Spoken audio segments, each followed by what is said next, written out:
यावर उलट मंगेश त्याला बोलतो की तुला तरी तसं वाटतंय, पण मला माझ्या कानामध्ये सारखाच कोणाच्या तरी बांगड्यांचा का पैंजणासारखा आवाज ऐकू येतोय आणि मी इकडे तिकडे बघतोय तेव्हा तो आवाज गायब होतोय। मंगेश आता सरळ हाताने गाडी ढकलत त्या रस्त्याने वेगाने जाऊ लागतो, कारण ऑफकोर्स त्याच्याकडे आता कुठलाही ऑप्शन नव्हता, कारण त्यांना कसंही करून इथून निघायचं होतं आणि मेन रस्त्याला पोहोचायचं होतं। आणि त्या दोघांनी हा मार्ग, हा शॉर्टकट फक्त गुगल मॅप्समुळे निवडला होता, जो की आता त्यांना खूप महागात पडल्यासारखं वाटत होता। तितक्यात त्यांच्या पाठीमागून कुठला तरी प्रकाश पडतो। ते लगेच मागे वळून बघतात आणि त्यांना दिसते एक कार, जी की खूप भरधाव वेगाने त्या रस्त्याने येत होती।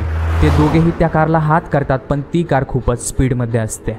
तरी सुद्धा ती कार कशीबशी आपली स्पीड कमी करते आणि चालत असतानाच त्या कारचा ड्रायव्हर त्याची काच खाली घेतो आणि या दोघांकडे बघतो आणि असा चेहरा करतो की जणू त्याने भूत वगैरे बघितलंय की काय, आणि तो काहीही न बोलता परत कारची रेस करतो आणि त्यांच्या डोळ्यासमोरून दूर निघून जातो। ते दोघेही मोठ्याने त्या कारवाल्याला आवाज देतात की थांबा थांबा, पण तो काही सेकंदामध्येच पुढे जाऊन गायब होतो।